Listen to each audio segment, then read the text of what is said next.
Le foyer, c'est un bienfait qu'Allah tabaraka wa ta'ala a donné à l'être humain.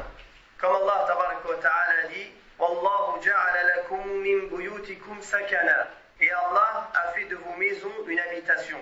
Ibn Kathir rahimahullah a dit en parlant de cela, en résumé, qu'Allah tabaraka wa ta'ala nous rappelle la perfection de ses bienfaits sur nous, qu'il a donné à tous ses serviteurs, en parlant du bienfait des foyers, qui est le lieu d'habitation, de refuge et un lieu de protection pour l'être humain. Donc le foyer, ikhwat al-iman, c'est l'endroit de la protection. D'ailleurs, Allah Ta'ala, en parlant des femmes, a dit وَقَرْنَ فِي بُيُوتِكُنَّ وَلَا تَبَرَّجْنَ تَبَرُّجَ الْجَاهِلِيَّةِ الْأُولَى. Et ancrez-vous dans vos foyers. Donc le lieu de protection et le lieu d'ancrage aussi pour les femmes, c'est le foyer. Quand on voit des gens qui sont, comme on dit, SDF, qui n'ont pas de foyer, qui n'ont pas un endroit où se reposer, où se protéger, où pouvoir s'occuper de leur propre personne, alors on voit qu'ils subissent une grande difficulté dans leur vie, de maison en maison ou d'un endroit à un autre, toujours voyageurs. De même qu'Allah tabaraka wa ta'ala, quand il a voulu châtier Bani Nadir, les juifs qui vivaient à Médine, Allah tabaraka wa ta'ala les a punis comment? Pour qu'ils puissent ne pas subir le châtiment d'Allah ta'ala par la main du prophète sallallahu alayhi wa sallam et des sahaba. Ils devaient sortir de leur maison et détruire leur propre maison de leurs propres mains. Deuxième chose, il y a 5 points essentiels pour lesquels le musulman doit s'intéresser à son foyer. Premièrement, pour protéger sa personne et sa famille du feu. Comme Allah tabaraka wa ta'ala a dit dans le Coran al-Karim, Ya ayyuhalladhina amanu, qu anfusakum wa ahlikum nara, wa quduha an-nas wal hijara, alayha malaikatun ghilazun shidad, la ya'suna Allah ma amarahum wa yaf'aluna ma yu'marun. Dans le sens des versets, ô vous qui avez cru, préservez vos personnes et vos familles d'un feu dont le combustible sera les gens et les pierres. Surveillés par des anges rudes, durs, ne désobéissant jamais à Allah en ce qu'il leur commande et faisant strictement ce qu'on leur ordonne. Deuxièmement, par rapport au responsable du foyer, le responsable de la famille. Il y a plusieurs hadiths qui parlent de l'importance de la responsabilité. Vous êtes tous bergers et vous êtes tous responsables de l'objet de votre garde. D'ailleurs, le prophète sallallahu alayhi wa sallam a dit dans le hadith sahih, rapporté par An-Nasa'i, certes Allah interrogera tout responsable sur ce dont il était responsable. Est-ce qu'il l'a mené à bien ou à mal? Jusqu'à que l'homme sera questionné à propos des membres de sa famille. Il ne faut pas que les gens ils disent, tout le monde est libre, je ne suis pas responsable. Tu es responsable des gens de ta famille, de leur enseigner l'islam, de leur conseiller le bien, de leur déconseiller le blâmable. Non. Troisièmement, le foyer, c'est l'endroit où on se protège dans les moments de tentation, de fitna.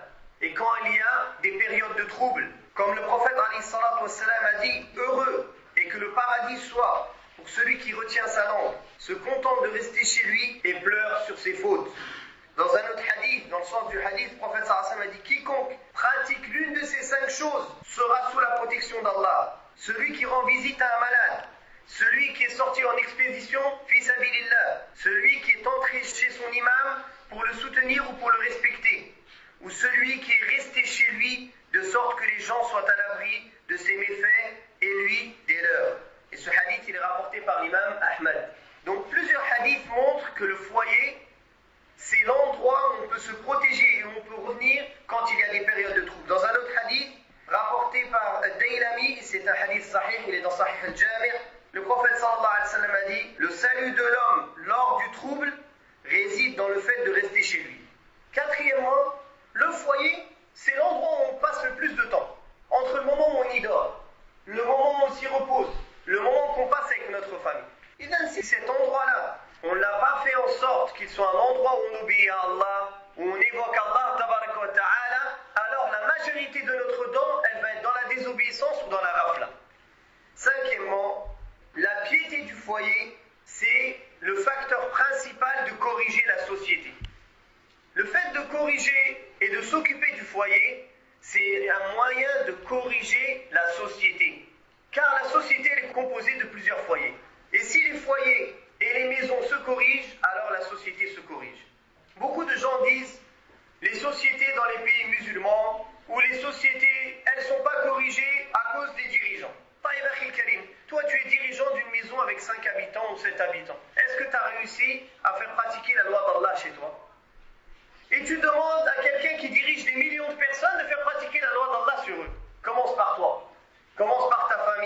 Et si toi et ta famille et toutes les autres familles elles se corrigent, comme il a dit l'imam Ibn al-Qayyim rahimahullah, même si ce hadith c'est un hadith daïf, mais l'imam Ibn al-Qayyim a dit que son sens est réel, que Allah met à la tête des gens ceux qu'ils méritent, ceux qu'ils sont. Si les gens ils sont pieux, ils auront à la tête quelqu'un de pieux. Et s'ils sont mauvais, ils auront à leur tête quelqu'un de mauvais. Le foyer, c'est l'endroit le plus important pour un musulman. Surtout pour nous qui vivons dans un pays non musulman. Si quelqu'un préserve bien son foyer et fait une bonne ambiance et une ambiance d'obéissance dans son foyer, ce sera l'endroit où quand il rentre, sa foi elle augmente. Ce sera l'endroit où quand il rentre, il est préservé du péché. Mais si, au contraire, il laisse rentrer le haram chez lui et il ne fait pas attention à comment éduquer les gens de son foyer, ce sera tout le contraire. Il va du haram au haram et tu le vois, il s'enfuit miskin à la mosquée pour fuir tous les endroits de haram. فنسأل الله تبارك وتعالى أن يصلح بيوتنا وأهلينا وصلى الله على محمد وعلى آله وصحبه وسلم والحمد لله رب العالمين.